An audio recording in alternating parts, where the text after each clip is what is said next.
tarde, Visão Plural, entrando no ar às 16 horas, horário de Brasília, que na semana que vem muda. Na semana que vem os horários do Brasil passam a ter uma hora a mais, por causa da entrada do horário de verão no próximo domingo. Bem, o programa de hoje vai entrevistar um brasileiro que vive uma situação insólita, uma situação muito delicada, e ele mesmo vai contar. Eu vou só ler um dado sobre ele. O nome dele é Marcelo Moana Janesi. Ele formou-se em Economia na USP e pós em Administração pela Fundação Getúlio Vargas, em Direito pela Fundação de Economia Law, e sempre exerceu funções administrativas. É corintiano desde criancinha, casado com Adriana, e tem 2 filhos, Cecília e Rodrigo. E de bem com a vida, recentemente, ao voltar de um período de 2 anos e meio à frente de um projeto na Itália, foi diagnosticado com leucemia mieloide aguda. Atualmente divide a sua moradia entre Campinas, onde vive, e São Paulo, onde comparece para um tratamento no ambulatório de oncologia do Hospital Sírio e Libanês. Einstein, e ele... Hã? Do Einstein. Do Einstein? Ah, olha, é o seguinte, em São Paulo tem alguns hospitais de referências. O Einstein é um, o Sírio-Libanês é outro, e eu estou com o do meu médico na cabeça, e acontece. Bem, ele está lançando um livro chamado De Repente o Futuro Ficou Curto, que está no prelo ainda, não está pronto. Mas vamos deixar com que o nosso amigo Marcelo Bonova Genesi conte a sua vivência através da mudança de vida que ele teve que enfrentar. Marcelo, conte uma coisa, o que impactou a vida do Marcelo quando descobriu que tinha leucemia? Bom, primeiramente eu acho que o mais importante foi tentar criar uma nova história, porque eu conto isso no livro, inclusive, infelizmente, a experiência da minha família com esse tipo de doença foi muito traumática há 14 anos atrás. A minha cunhada, única irmã da minha esposa, teve exatamente a mesma doença e em 3 meses ela faleceu. Então, quando eu recebi a notícia, o grande temor era a repetição do que se havia vivido 14 anos atrás. Logicamente, pondera-se que houve 14 anos de evolução na medicina, cada corpo é diferente, cada situação é diferente, mas era um temor enorme, né? Esse foi o primeiro grande desafio, que era separar as histórias. Onde você estava quando recebeu a notícia que você tinha leucemia? Eu estava em casa, foi interessante, eu voltava da Itália, estava 2 meses de férias, que tinha um saldo de férias para finalizar o projeto de executivo na empresa onde eu trabalho, para passar a consultor dessa própria empresa. Essa empresa você trabalha em que setor é? É o setor de embalagens plásticas, produz garrafas e preformas PET. E você sempre está indo ao exterior também? Sim, sim. A empresa é baseada nos Estados Unidos, mas tem operações na Europa, e eu estava à frente de uma das operações da Europa nos últimos 2 anos. E esse, no caso, da Itália? Da Itália. E que região da Itália? Norte da Itália, Piemonte. Bem, desculpe ter interrompido. Sim. E aí você... Bom, daí eu volto, estou de férias, vou jogar tênis com um amigo meu e sinto uma dor no ombro. Fazia tempo que eu não jogava, eu forcei um pouco o jogo, fui num outro colega que é ortopedista em Campinas, e pediu para fazer uma ressonância caso a dor não passasse. E a dor não passou, eu fui fazer a ressonância e aí a coisa começou a tomar corpo, porque quando você tem uma inflamação em qualquer parte do corpo, os anticorpos a proteção natural do corpo migra para essa área inflamada para proteger o seu corpo. E se viu que tinha alguma coisa estranha na ressonância. Daí o médico pediu um hemograma, eu fui fazer o hemograma numa quinta-feira, dia 26 de junho, antes de ir para uma reunião em São Paulo. Fui no Fleury, em Campinas, fiz o hemograma, voltei, passei o dia trabalhando, etc. Quando cheguei em Campinas, eram 7h30 da noite, toco o telefone, era o médico responsável pelo laboratório do Fleury, em Campinas. Um profissional dedicado e sério. Sim. Que percebeu e ligou para você. Sim, ele falou, olha, o senhor fez um exame de hemograma, eu estou tentando contatar o seu médico, não consigo contatá-lo, e eu preciso comunicar, preciso botar na internet o resultado dos seus exames, e o senhor precisa urgentemente localizar o seu médico, porque existe uma indicação forte para a leucemia. Então foi assim que eu recebi a notícia. Bem, quais foram os próximos passos seus? Bom, primeiro foi ligar para achar o médico, ele tinha acabado de sair de uma cirurgia, eu conto isso com detalhes no livro, que porque a gente tinha que ver junto os resultados na internet, e para quem é leigo, aqueles números não se enfiam nada, né? Daí nós entramos juntos na internet, e ele só falou uma coisa, ele falou: Marcelo, você precisa de um hematologista, ou seja, para mim já estava sacramentada a situação. A situação. E aí foi primeiramente uma forma de organizar a curtíssimo prazo como é que eu ia me posicionar naquelas primeiras horas. Porque eu estava com a minha esposa e meu filho em Campinas, a minha filha mora aqui em São Paulo sozinha, meus pais estão aqui em São Paulo, e eu precisava comunicá-los de uma forma mais elegante possível, com todos os cuidados. Meus pais têm mais de 80 anos, etc. Então a primeira situação foi como fazer essa parte logística, mas na verdade eu recebi o telefone umas 7h30 da noite, às 11h15 eu estava internado no Einstein já. Tá, você se internou no Einstein e ao chegar lá você achou que ia fazer o diagnóstico, você ia sair? Na verdade, eu tenho um grande amigo que é médico do Einstein, que eu liguei para ele fazer o contato com a equipe de hematologistas, e ele me esperava no Einstein e tal, quando eu cheguei. Eu levei uma malinha com uma cueca, um necessaire para uma noite, um pijama.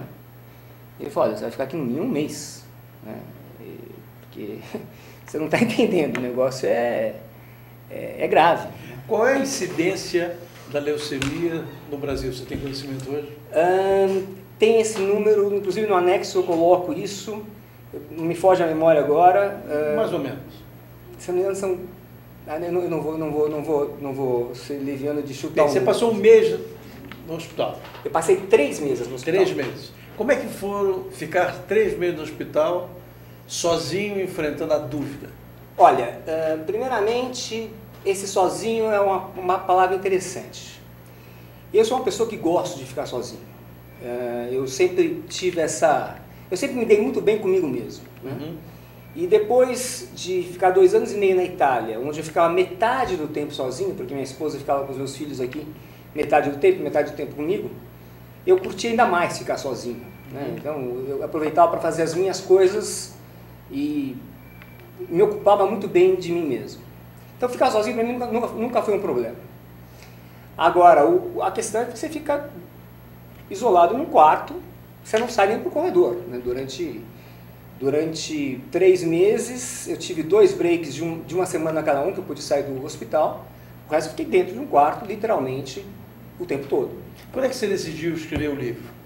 Logo nos primeiros dias. Primeiro porque eu fiquei impressionado com a corrente que se formou rapidamente de amigos, de família, de pessoas interessadas, querendo notícias, etc. E a ideia é falar: eu vou escrever um diário, que depois eu vou dar para essas pessoas como um agradecimento. E isso acabou sendo fantástico, porque me tomou muito tempo, então eu acabei me dedicando horas e horas a escrever o livro, voltando com coisas do passado e interagindo com as minhas experiências do dia a dia do hospital. E eu tive muita sorte, porque nas 2 primeiras sessões de quimioterapia, eu tive 3 sessões. Nas 2 primeiras eu reagi muito bem ao tratamento. Então eu não tinha náusea, eu podia me concentrar, né? É uma coisa interessante, eu gosto muito de ler, eu não gosto muito de ficar vendo televisão o dia todo. Minto. Como eu adoro futebol e era a Copa do Mundo, eu aproveitei e voltei à época de estudante e vi todos os jogos da Copa sem perder nenhum detalhe. Mas, de uma forma geral, eu prefiro ler a ver televisão. E isso me tomou muito tempo. Isso foi excelente para mim, porque eu passava horas e horas elaborando as ideias. E no meio da noite vinha ideias, eu anotava para no dia seguinte. Então foi um processo... Mexeu com as tuas emoções? Muito. Uma das características que eu soube de você, que você é muito bem-humorado. Sim. E o fato de ser bem-humorado contribuiu para que você tivesse rapidamente uma melhora.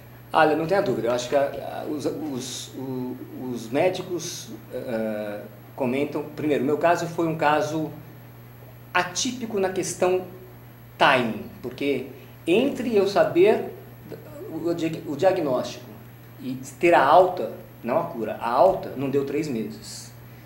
E nesse processo eu fiz 3 sessões de quimioterapia, teve o doador, fiz o transplante, a medula pegou. Isso, do ponto de vista de tempo, é quase um recorde. O doador foi parentesco? Minha irmã mais velha. Tá, e todo esse processo, como é que foi a relação com a família nesse processo todo diferenciado? Olha, é uma das coisas interessantes também que eu comento no livro. Eu nunca questionei por que eu, né? Por que eu, ou por que nós de novo, a mesma experiência, etc.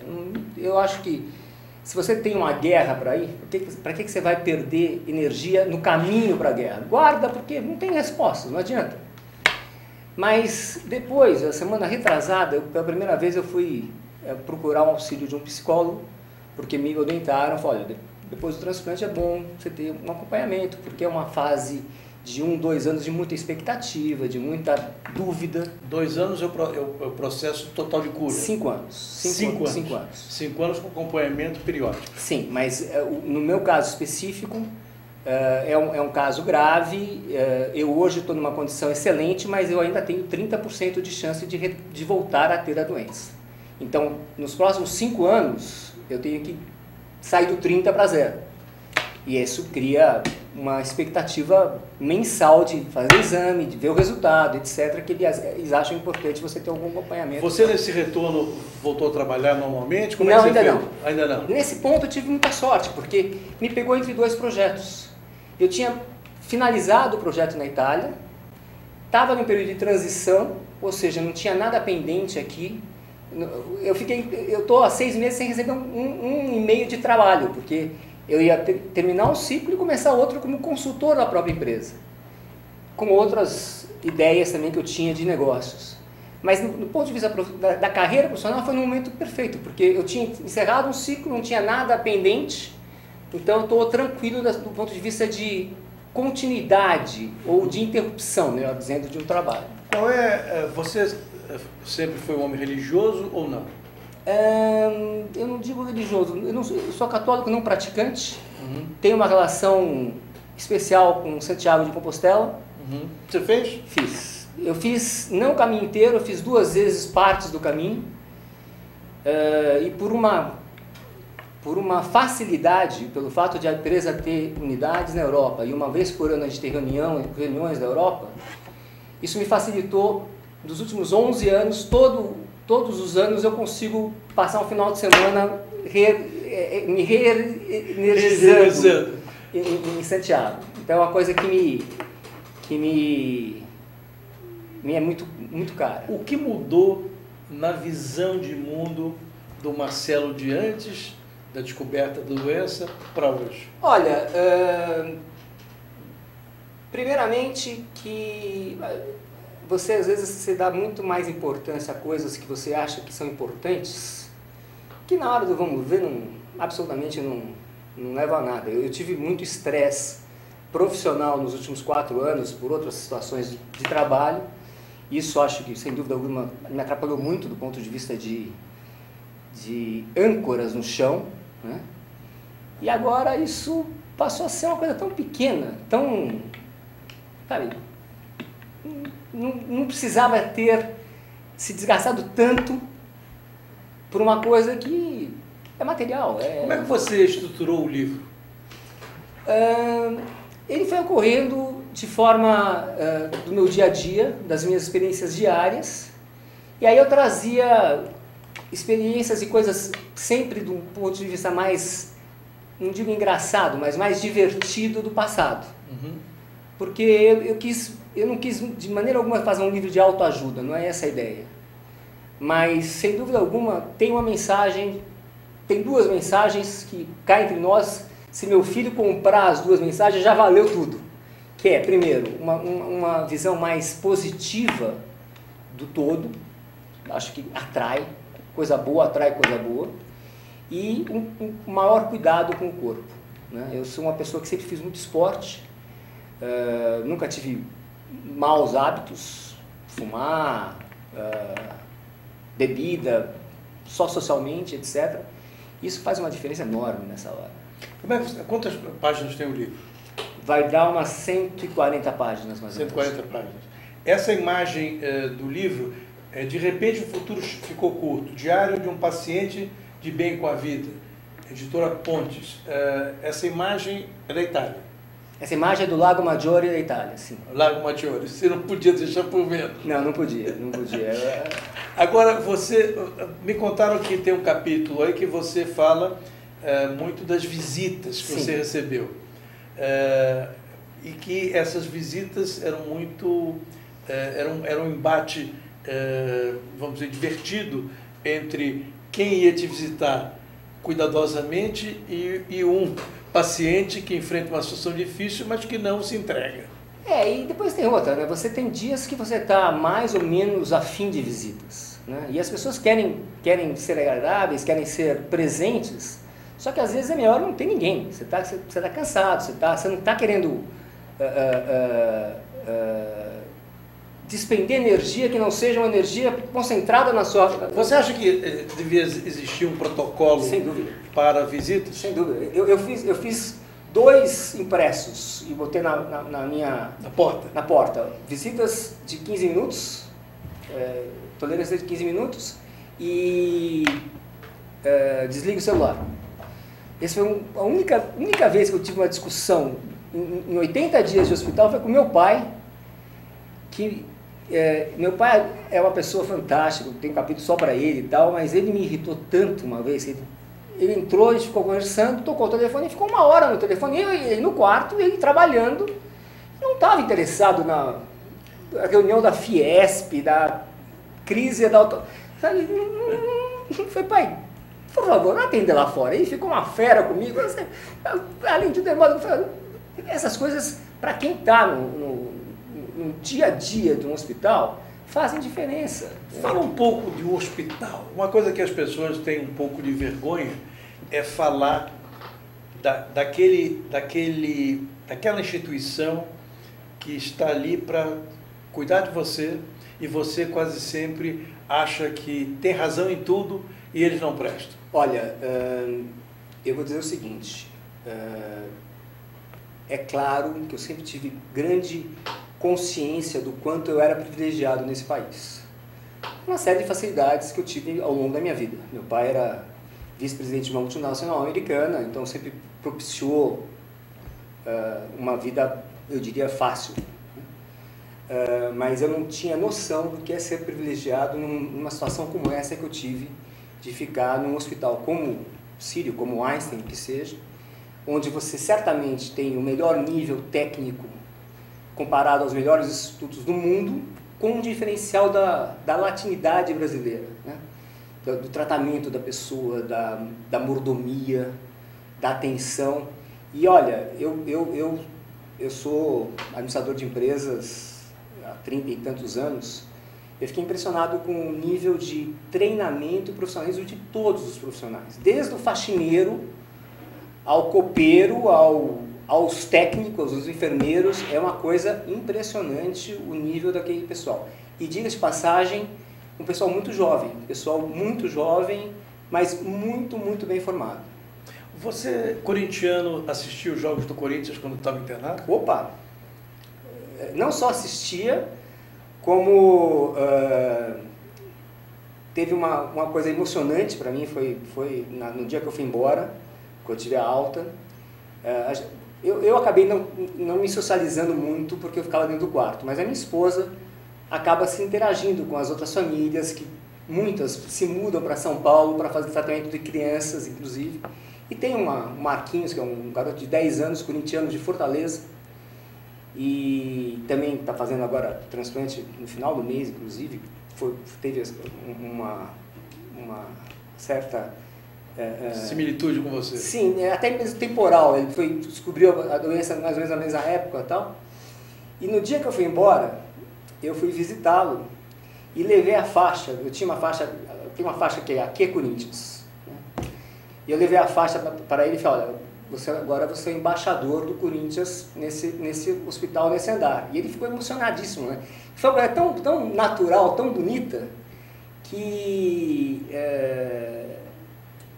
cria outros vínculos, né? Eu falo muito disso, que o futebol para mim, além de ser uma paixão, ele transcende a questão torcer para um time, porque isso fez com que a relação com meu pai fosse diferenciada.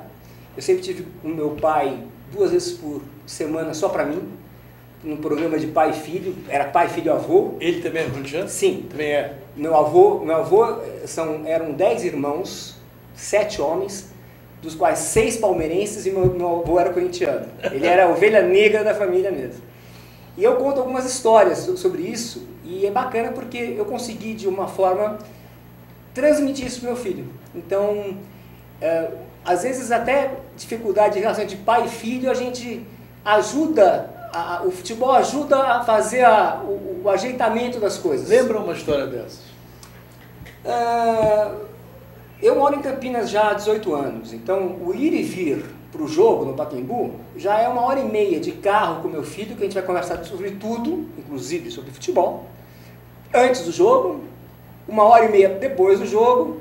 Então você cria um mundo mais de vocês dois. O Rodrigo tem 24 anos. 24 anos. E a Cecília tem 27. Bem aí? Eu tenho histórias, eu conto histórias dessa questão familiar corintiana, né?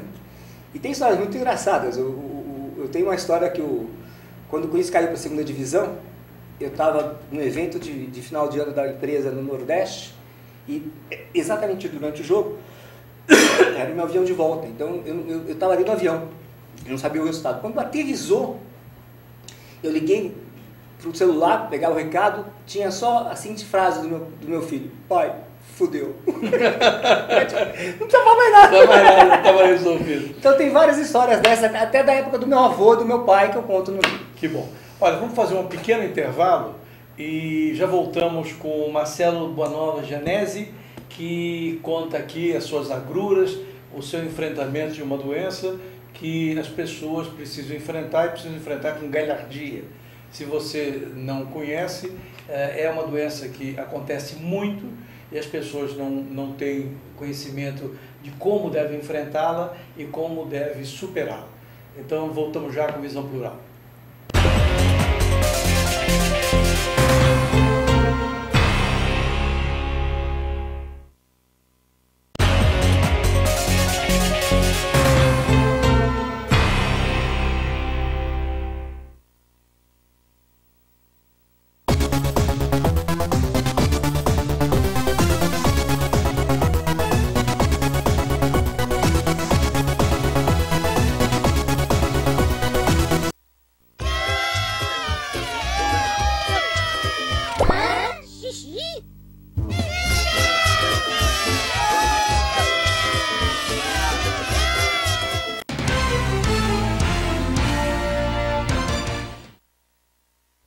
Tudo tem a ver com alguma coisa. De onde vem a água que a gente bebe? Da torneira. Ih, nada a ver. Vem dos rios que nascem da mata. Sabia que a gente só respira por causa das árvores? A árvore respira? Respira. A árvore respira. E o que você tem a ver com isso? Meu ar. Minha água. Minha árvore. Meu ambiente. Mata Atlântica! SOS Mata Atlântica. Mais 25 anos.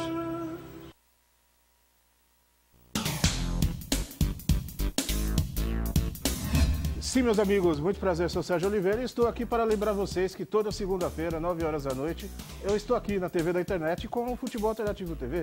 Sim, Série D, Série C, Copas Estaduais, as divisões de acesso, tudo aquilo que nenhum outro programa esportivo fala, tem a coragem, a capacidade de falar, nós falamos aqui na TV. Toda segunda, 9 horas da noite, só aqui na TV da internet.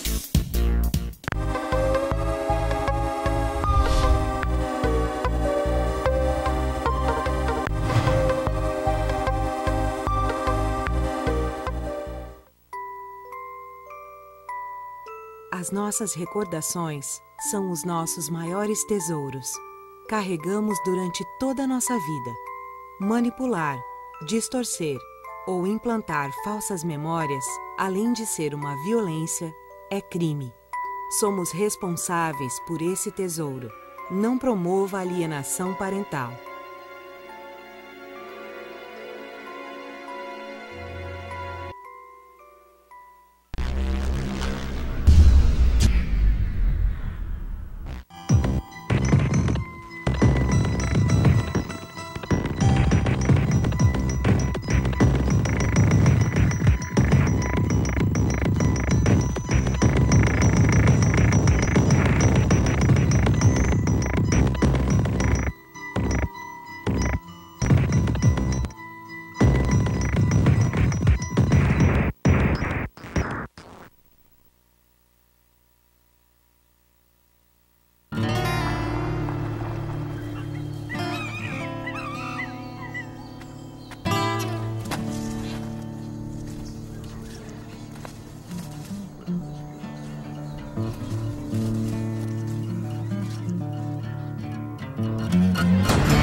Eu sou Cláudio Longo. Eu, Paulo D'Angelo. E eu sou Tarso Gouveia. Nós apresentamos todas as terças-feiras, às 9 da noite, aqui na altv.com.br, o Família Palestra TV, um programa esportivo onde você sabe de tudo sobre o Palmeiras, aqui na TV da internet.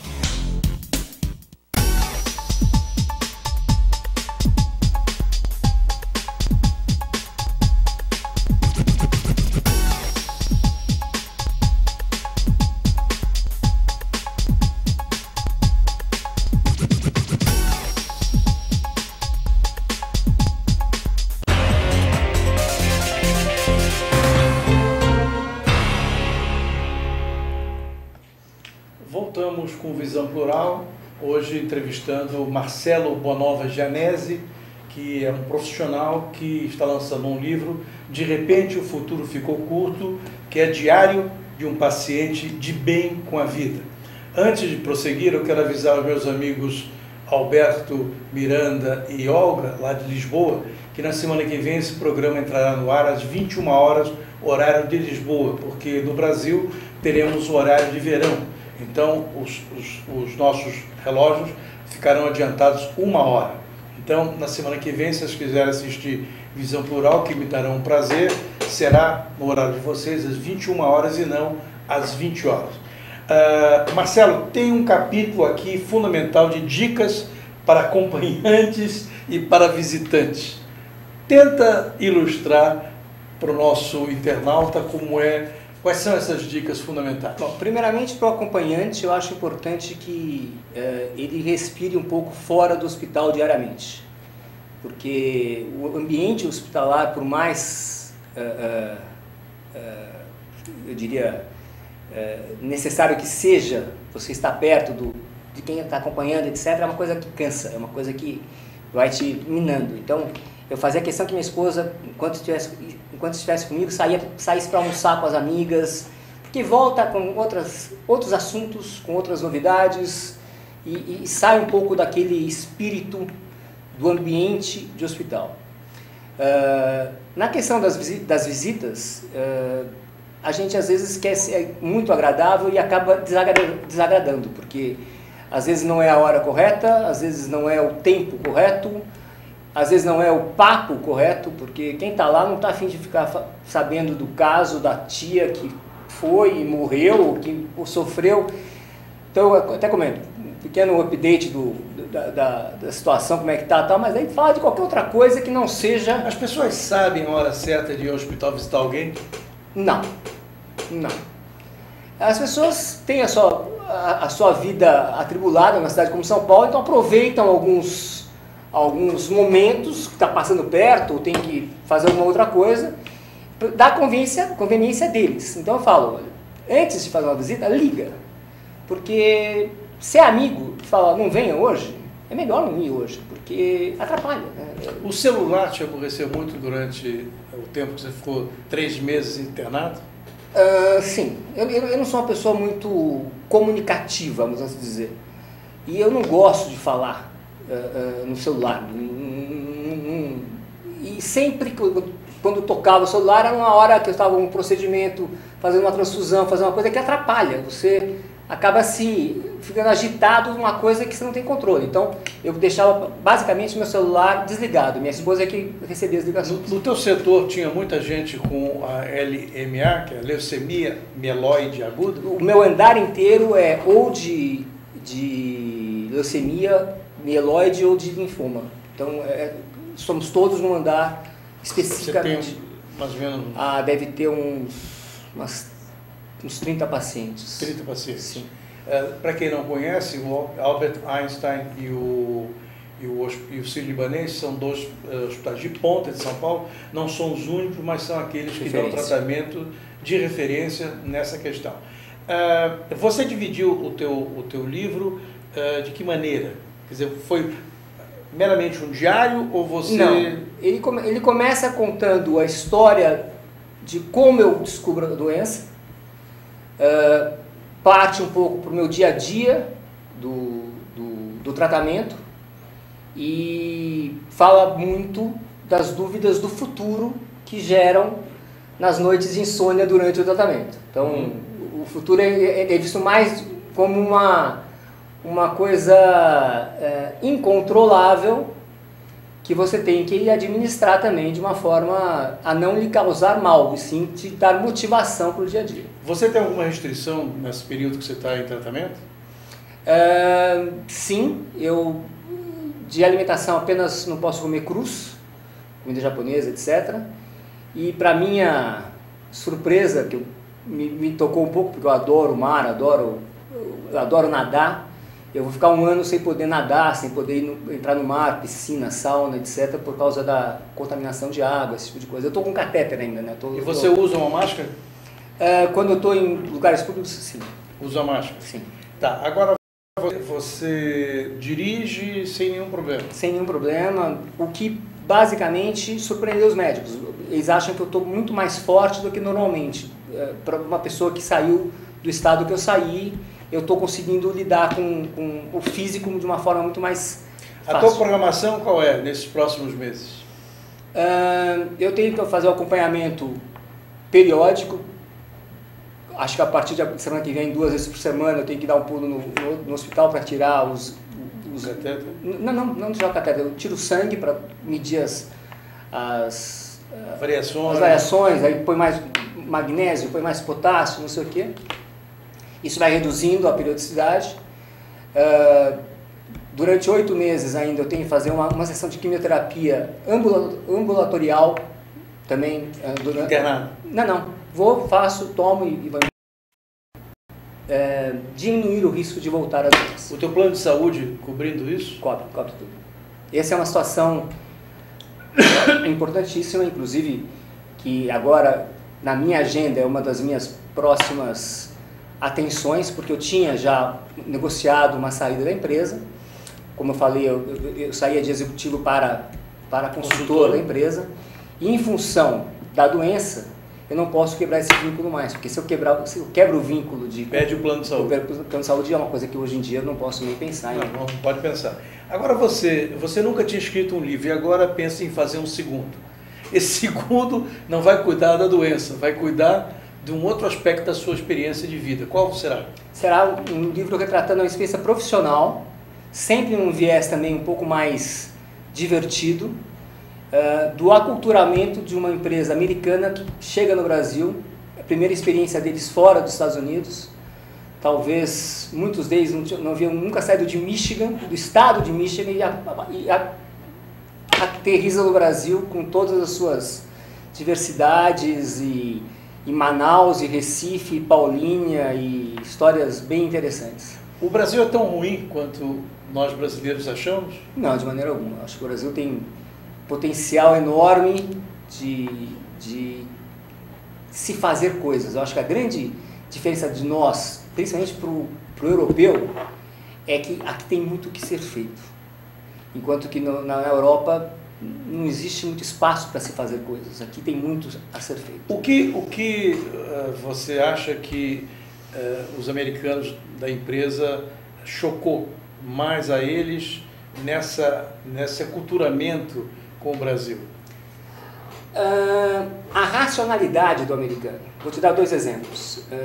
Quando eu fiz o plano de saúde para a empresa, eles queriam que eu descontasse do pagamento do INSS o valor que eu pagava da contribuição do plano de saúde. Então, na cabeça deles, por que eu vou pagar duas vezes a mesma coisa? É lógico isso, né?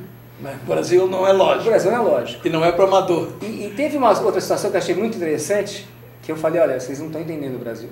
O Brasil é outro animal. Quando nós iniciamos aqui... Isso há quantos anos atrás? 96, tem 18 anos. Os tubaineiros, o PET, que é a garrafa plástica, ele possibilitou a inclusão de muitos outros marcas pequenas, porque a distribuição não passou a ser empecilho para o negócio. A tubaína foi um exemplo. Exatamente. Então, a gente chamava os tubaineiros, eles chegaram a ter 33% do mercado naquela época. Eles passaram de 13% antes do PET para 33%. E nós não tínhamos, como empresa americana, como entrar nesse mercado, porque são empresas que não compravam sem nota, que não faziam parte do... A estilo Brasil. Estilo Brasil. E aí, numa reunião, o dono da empresa, eu lembro que eu tive que sair para atender assinar algum documento de banco e tal. Quando eu voltei, já estava definido, eu falei, para tudo.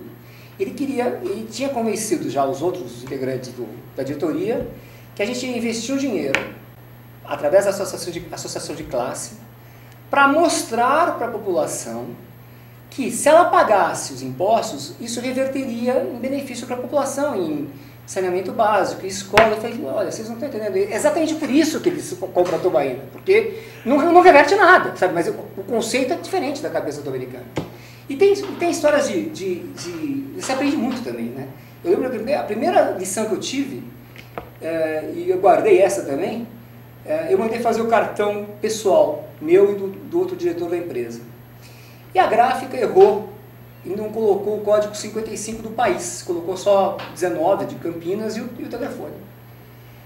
E o cara da gráfica veio entregar e falou, tá errado, tal. Cara, você que me fez um desconto de mais de 50% do preço do cartão. Para imprimir? Não, para eu ficar com os cartões sem o código do 55 do país. Eu comentei isso com o meu chefe e ele falou, devolve. Você devolve? Eu falei, não. Vocês brasileiros, vocês adoram resolver o problema dos outros. O problema é dele. A gente encomendou isso, eu vou pagar o justo. Não quero desconto, mas eu quero o que eu contratei. Então, o brasileiro adora resolver o problema dos outros. Não é problema dele, deixa que ele resolva. E a gente tem essa forma de tentar acomodar a situação. Acomodar a situação, do jeitinho. Agora, você disse que você tem muitas histórias interessantes sobre o aculturamento. Vai me contando algumas, porque nós temos tempo ainda, temos mais 15 minutos para você contar muito. Bom, além do aculturamento, tem a questão da língua, propriamente dita. Eu tive um caso muito interessante, numa das primeiras máquinas que nós importamos, existe o ex-tarifário. O ex-tarifário, você tem uma isenção de imposto de importação se a máquina não é produzida no Brasil. E é um senhor savings, né? É uma economia muito grande. E nós pegamos um fiscal no Porto de Santos que achou que a máquina era subdividida em dois elementos, a máquina e o robô que extraía a peça da máquina. E que o ex-tarifário só compreendia a máquina e não o robô que tirava as peças. Na verdade, ele queria dar uma valorizada. E fomos autuados. Na época eu acho que foi R$1,5 milhão. E eu falei com o advogado e falei, olha, isso aí é ridículo, a gente vai ganhar fácil essa causa. Mas o americano, pô, atuado, vamos lá, tal, veio para o Brasil para discutir com o advogado. Fomos com o advogado e falei, olha, eu como advogado nunca poderia falar isso, mas eu garanto 100% que nós vamos ganhar essa causa. Mas o americano, mas então por que ele fez isso, né? O advogado tentando, olha, isso aí infelizmente você cria dificuldade para vender facilidade, etc. Tal. E o americano, mas você não está vendo que isso prejudica o país? O advogado, que é um senhor, uma pessoa fantástica, falou, eu vou contar uma experiência que aconteceu comigo, uma empresa norueguesa, um caso muito similar ao seu, e o presidente da empresa me contratou para resolver o caso com uma condição. Ele falou assim, olha, eu contrato o senhor, nós vamos defender a causa com uma condição. Eu quero que o senhor vá a Santos e fale com o inspetor, o auditor, melhor dizendo, que por causa dele eu estou revendo os meus planos de investimento no Brasil. Daí o advogado disse assim, olha, tudo bem, eu posso falar isso, mas sinceramente, he's shitting and walking for you. Ou seja, cagando e andando. O americano olhou para assim, shitting and walking, eu não conseguia nem explicar o shitting and walking, porque é o tipo de coisa que você precisa explicar o shitting and walking for you. Não quero nem saber, não é nada disso. Olha aqui, quando você foi para a gráfica para fazer o seu livro, o pessoal da gráfica ficou assim, pô, deve ser um livro trágico e não um livro para cima. Sentiu isso? Olha, eu acho que nas primeiras conversas existe essa possibilidade, até porque eles deram algumas ideias de título tal, que eu tirei qualquer menção, por exemplo, a leucemia no título, por exemplo. Uhum. Né? Eu acho que eu não queria fazer disso uma coisa de ter pena ou de ter autoajuda, nada disso. É uma coisa que eu quero que seja divertida. Uhum. Né? E mesmo a questão do paciente, ela tem um sentido duplo nesse título, porque o ser paciente é ser o cliente do hospital e você também ter paciência para poder enfrentar as coisas, lidar com o né? problema. Agora, nesse processo todo, sua família, como é que evoluiu enfrentando seus filhos, sua senhora, seus pais, como é que foi? Olha, melhor do que eu esperava, cada um reage de uma forma. Como eu disse, a gente tinha uma experiência muito complicada na família. Os meus pais, meu pai é um engenheiro, eu diria, nato. Ortodoxo? Um engenheiro, ele nasceu engenheiro, né? Então, quando ele perdia um pouco a compostura, ele lembrava que ele era engenheiro, então ele tinha que se controlar. A minha mãe, desde o início, eu acho que quando eu comecei a falar a frase que eu estava doente, ela já estava começando a rezar, já esqueceu tudo, já estava fazendo as orações dela. As preces dela. O meu filho é um artista. Trabalha em quê? Jornalista. Jornalista? Fotógrafo. Fotógrafo. Que é uma ostra. Mas está em atividade ou está? Está em atividade. Mas individual ou empresa, como é que é? É empresa.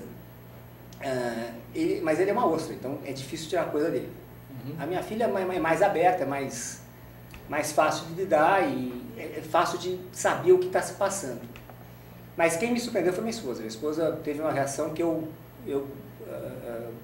fiquei muito surpreso, como ela foi forte de conseguir não amarrar com o vínculo que ela tinha no passado. Isso foi... Agora, quem viu o livro antes de publicar? Só minha esposa. Só sua esposa? Só ela. E ela disse, você é um bom escritor? Ela, olha, além, logicamente, da revisora e da editora, né, ela algumas coisas, ela acho que perde um pouco a noção, porque eu faço muita referência ao futebol, por exemplo, né, que eu gosto muito do mundo. O Dunga não está aqui, né? Não, o Dunga não, fica longe. O 7-1 tá, mas o Dunga... 7-1 ficou aqui, embutido. Mas, então, tem algumas coisas que eu brinco que ela não percebe a brincadeira, né? Eu vou dar um exemplo. O meu pai perdeu um ano na faculdade por causa de um jogo do Corinthians. Isso há 60 anos atrás. Quando o Pacaembu era o centro do... Eu conto esse caso, ele tinha uma prova na FEI, marcada, e chegava para fazer a prova, a classe e o professor resolveram passar para a quarta-feira seguinte, que era a final do campeonato. Ele falou, não, final do campeonato eu vou no jogo, quero fazer a prova agora. E o professor fez uma prova de geometria descritiva oral com meu pai, e deu pau, lógico, né? Imagina, uma prova de geometria descritiva oral. Daí eu brinco no final, assim, pode isso, Arnaldo? Né? Então, mas isso, minha esposa não entendeu a brincadeira. Pode isso? Como pode isso, Arnaldo? O Arnaldo que o Galvão Bueno sempre fala. Pode isso, Arnaldo? Olha aqui. Bem, quem quiser comprar o seu livro, que vai estar à disposição do público, a partir de quando? Dia 17 de novembro tem o lançamento na livraria da Vila, da Fradi Coutinho, aqui em São Paulo. 17 de novembro. 17 de novembro. Bem, e daí em diante você vai poder fazer palestras também? Acredito que sim, sim. Bem, quem quiser entrar em contato com você, como é que faz? Que o programa está chegando aos seus estertores. A gente vai colocar no convite do lançamento e no próprio livro um canal de comunicação para poder aproximar o leitor do autor, vamos assim dizer. Agora, existe uma associação ligada a pessoas que tiveram leucemia, não tem? Existem várias. E você tem colaborado com alguma delas ou não foi ainda? Especificamente não. Eu estou colaborando, a parte da receita do lançamento do livro eu vou doar para uma paciente que era minha vizinha de quarto, que é uma das histórias que eu comentei com você da questão do quanto nós somos privilegiados, né? Essa menina tem 5 anos, está 1 ano e meio lutando com uma síndrome bastante rara, de uma família humilde do Nordeste. Ela teve alta um pouquinho antes do que eu. Ela voltou para... Voltou, só que daí ela teve uma recaída, e o Einstein tem uma área que é de filantropia, que é limitada. E ela saiu para outra. Uhum. E agora ela voltou para São Paulo, está no Hospital das Clínicas, que é um excelente centro. Excelente centro. Mas você não se compara... É pelo SUS. Você ficou 1 ano e pouco no Einstein e agora está no... Então parte da receita eu estou doando para o tratamento dessa... Qual o nome dela? Larinha. Lara. Perfeito. Bem, nós temos o prazer de conversar hoje com o Marcelo Bonova Gianesi, e você, a partir de 17 de novembro, daqui quase um mês, você pode adquirir esse livro. De repente, o futuro ficou curto. Diário de um paciente de bem com a vida, que é um exemplo de vida que você deve conhecer, deve curtir, porque nem sempre as coisas negativas fazem parte da vida de todos nós. A Visão Plural volta na próxima semana, agradecendo ao Marcelo, agradecendo a assessoria de imprensa que mandou também, e sucesso no seu tratamento, que é longo, mas com o seu bom humor e a sua maneira positiva de enfrentar a vida, vai dar certo. Muito obrigado e até a próxima sexta-feira. Não esqueçam, com um novo horário para quem está nos vendo do exterior, 4 horas, umas 4 horas já de verão, que tem 1 hora a mais para quem está fora do país. Muito obrigado e até lá. Obrigado.